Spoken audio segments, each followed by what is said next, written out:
नमस्कार दोस्तों, स्वागत है आप सभी का ओनली आईएएस के यूट्यूब चैनल पर। देखिए, जब हम बात करते हैं मेंस की तो आपको कुछ स्पेसिफिक टर्म्स के बारे में पता होना चाहिए। तो आज के इस लेक्चर में हम बात करने वाले हैं मल्टीकल्चरलिज्म के बारे में। दोस्तों, इस टॉपिक को शुरू करने से पहले मैं आपके साथ एक आईडीएमपी प्रोग्राम शेयर करना चाहता हूं। देखिए, इस प्रोग्राम में आपको बहुत से बेनिफिट देखने को मिलेंगे। जैसे आप अपने मेंटर के साथ मंथ में 2 बार इंटरेक्ट कर सकते हैं, आप अपने प्रीलिम्स और मेंस दोनों की तैयारी कर सकते हैं। प्रैक्टिस के लिए आपको क्वेश्चंस मिलेंगे, कुछ आपके मेंस के आंसर ऐसे होंगे जो इवेलुएट होंगे, जिस पे आपको फीडबैक मिलेगा, आप उससे अपने आप को इंप्रूव कर सकते हैं। प्रीलिम्स के क्वेश्चंस को अटेम्प्ट करके आने वाले प्रीलिम्स के लिए आप अपने वीक सेक्शन को जान सकते हैं और उसके ऊपर इंप्रूवमेंट कर सकते हैं। साथ के साथ यहाँ पर आपको 21 सॉफ्ट कॉपी मिलेगी हमारी बुकलेट्स की, और यहाँ पर आपके आंसर राइटिंग की डेली प्रैक्टिस होगी। ऐसा नहीं है कि आपको हफ्ते में 1 आंसर लिखना है, 2 आंसर लिखने हैं, इतने लिखने हैं। यहाँ पर आपकी डेली आंसर राइटिंग के ऊपर कहीं ना कहीं हम फोकस करेंगे।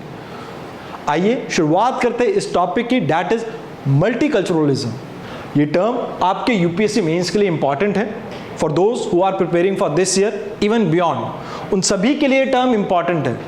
अभी हाल के दिनों में आप देख रहे होंगे कि भारत के अंदर टॉलरेंस लेवल थोड़ा घट गया है सोसाइटी का। अब ऐसा क्यों? देखिए, आप नॉर्थ ईस्टर्न पार्ट में देखिए, एथनिक क्लैशेस देखने को मिलते हैं कई बार। सदर्न स्टेट की बात करें तो वहां पर लैंग्वेज के बेसिस पे क्लैशेस देखने को मिलते हैं। नॉर्दर्न पार्ट में बात करें तो रिलीजन के बेसिस पे क्लैशेस देखने को मिलते हैं, और ये सभी पार्ट हैं आपके कल्चर का। तो इस वजह से ये टर्म काफी इंपॉर्टेंट हो जाती है, बिकॉज हो सकता है यूपीएससी इस टर्म के ऊपर आपको क्वेश्चन पूछ ले।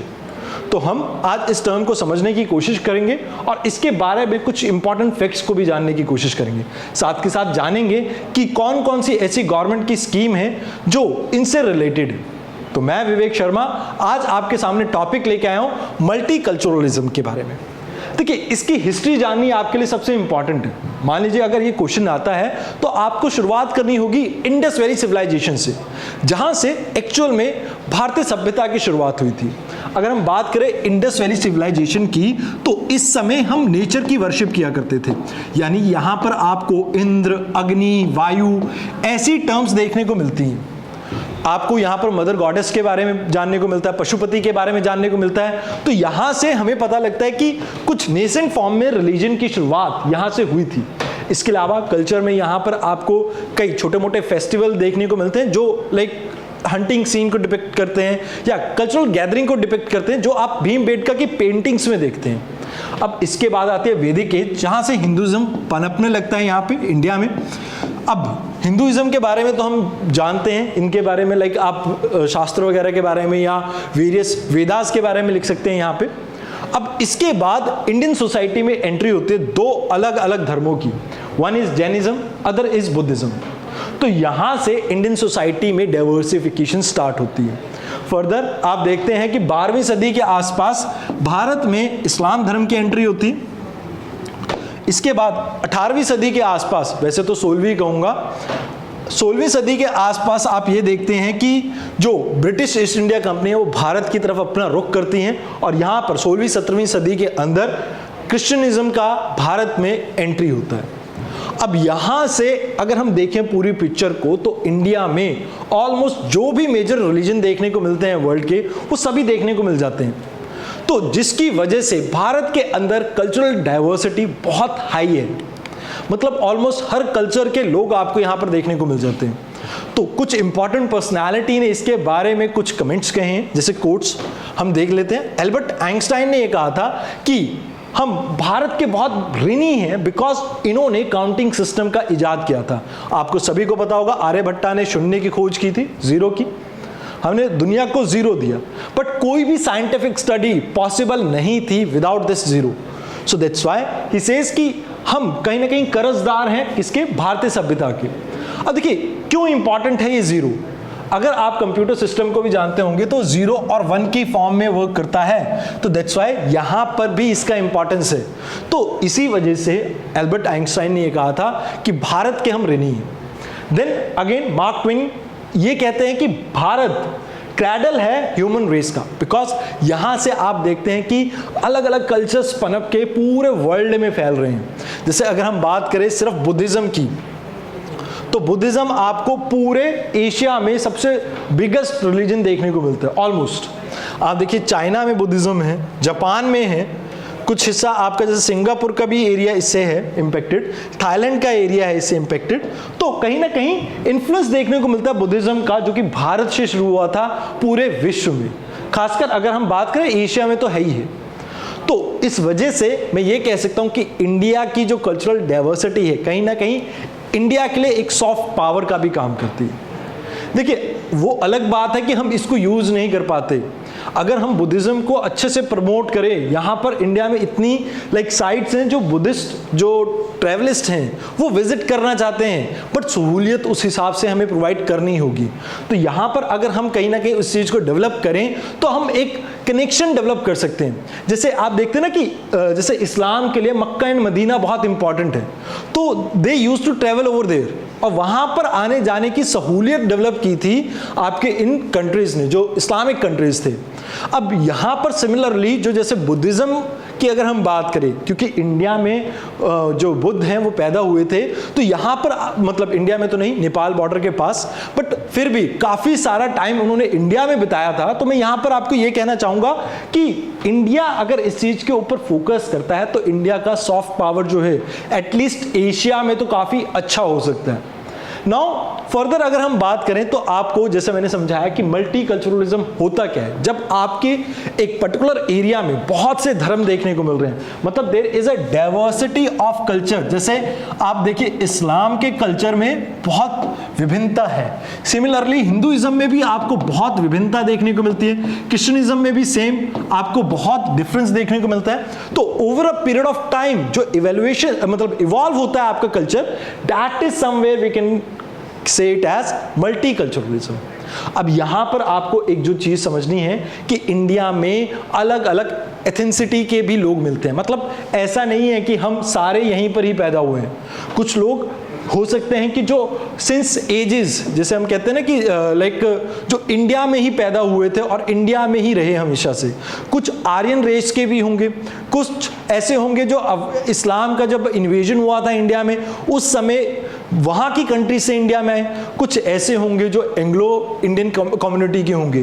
तो यहाँ पर आपको बहुत बायोडाइवर्सिटी, मतलब बायोडाइवर्सिटी तो नहीं, कल्चरल डाइवर्सिटी देखने को मिलती है। सॉरी, जो टर्म बायोडाइवर्सिटी है वो इन्वायरमेंट की है, कल्चरल डाइवर्सिटी देखने को मिलती है। अब यहाँ पर ये एक साथ कैसे शांतिपूर्वक ढंग से रहते हैं, that is somewhere we can call as multiculturalism, जहां पर अलग अलग धर्मों को समानता देखने को मिलती है।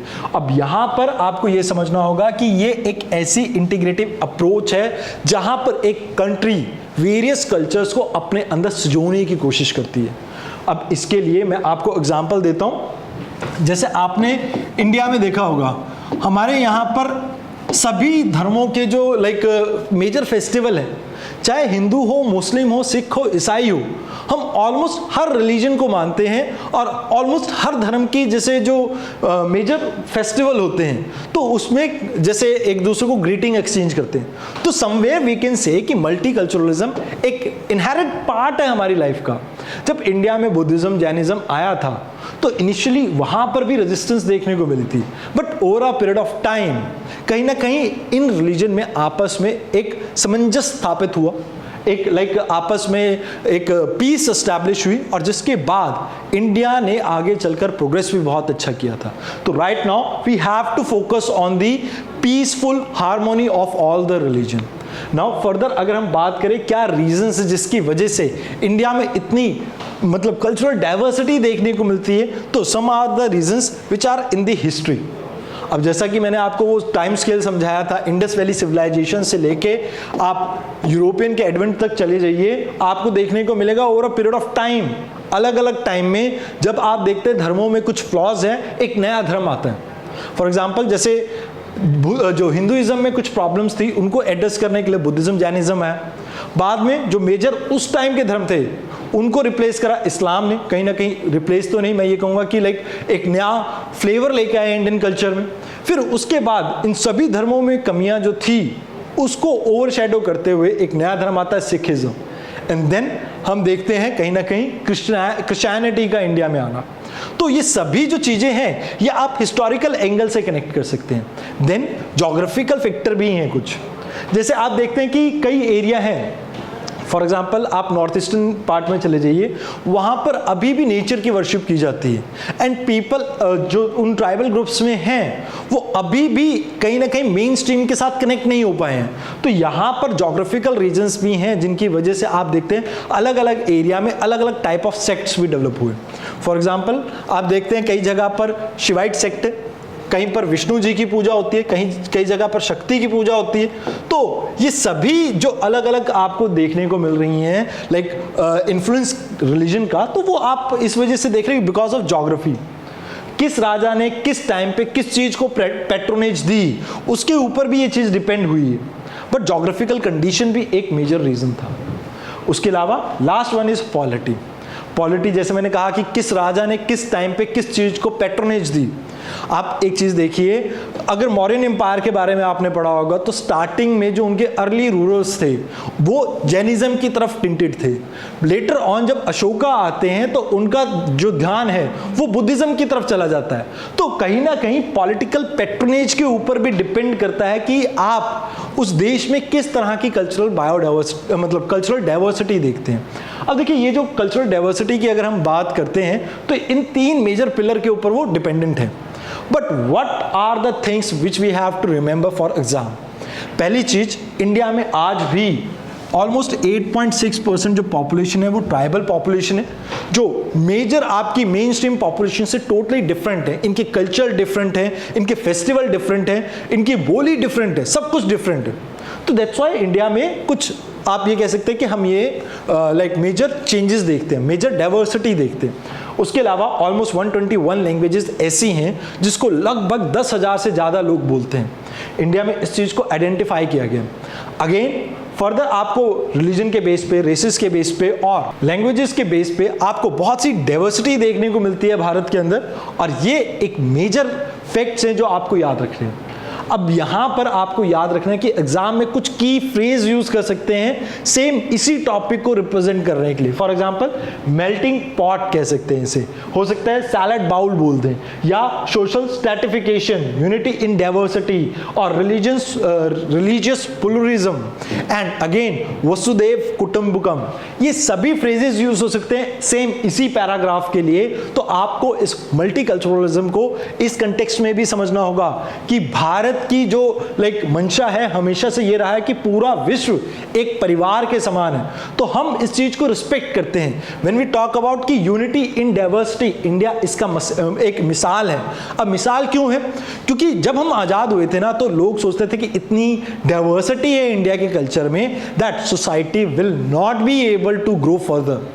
और हमने इस मिथ को तोड़ा भी है और कहीं ना कहीं लोगों को गलत प्रूव भी किया है, क्योंकि इंडिया में इतनी लाइक डाइवर्सिटी, कल्चरल डाइवर्सिटी होने के बावजूद हमने डेमोक्रेसी को कहीं ना कहीं इंश्योर किया है इंडिया में। इवन एक टाइम पे इमरजेंसी आई थी इंडिया में, बट इंडिया ने फाइट बैक किया और आज की डेट में भी इंडिया में डेमोक्रेसी वर्क कर रही है। सोशल स्ट्रैटिफिकेशन आपको देखने को मिलती है। लाइक आप हिंदू की बात करें, हिंदूज की बात करें तो वहाँ पर ब्राह्मण हैं, क्षत्रियज हैं, लाइक आपके शूद्राज हैं, वैश्याज हैं।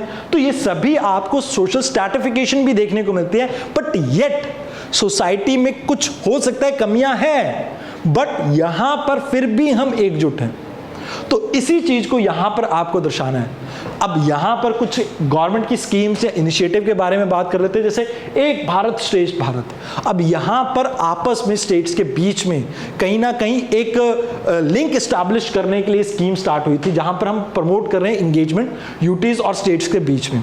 अब यहां पर हम कोशिश कर रहे हैं कि जो बॉन्ड है, आपस का अंडरस्टैंडिंग है, उसको कहीं ना कहीं लोगों के बीच की और अच्छी कर सके। अब इसी में भाषा संगम करके एक इनिशिएटिव है, जहां पर हम क्या कोशिश कर रहे हैं, मिनिस्ट्री ऑफ एजुकेशन कोशिश कर रही है कि भाई एवरी डे जो हम यूज कर रहे हैं जो लैंग्वेजेस, 22 ऐसे इंडियन 8th शेड्यूल में लैंग्वेजेस मेंशन्ड हैं, और उनके बेसिक्स को हम लोगों को पढ़ा सकें, सो दैट हम एटलीस्ट जो बेसिक वार्तालाप है, लोगों की आपस में बोलचाल है, उसको समझ सकें। नाउ फर्दर कुछ स्कीम है, जैसे national mission on cultural mapping. अब यहां पर हम कोशिश कर रहे हैं कि इंडिया के जो डाइवर्स कल्चर है उसे एक मैप में कन्वर्ट कर सके।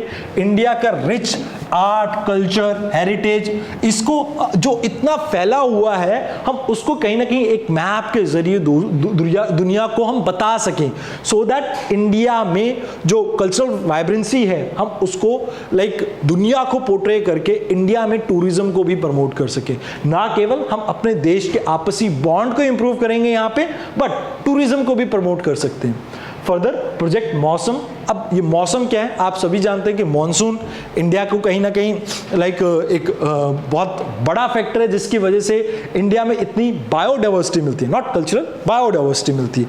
बट यहाँ पर मौसम जो है आपका वो सेम टाइम था जिस टाइम पे आपके वेरियस विजिटर्स इंडिया में आते थे थ्रू सी रूट। बिकॉज आप सभी को पता होगा जैसे ही साउथ वेस्ट मानसून इंडिया की तरफ विंड का रुख करता है तो यहाँ पर इंडिया में विजिट करना उस समय के लिए आसान हो जाता था, बिकॉज उससे पहले इंडिया से अवे विंड फ्लो करती थी।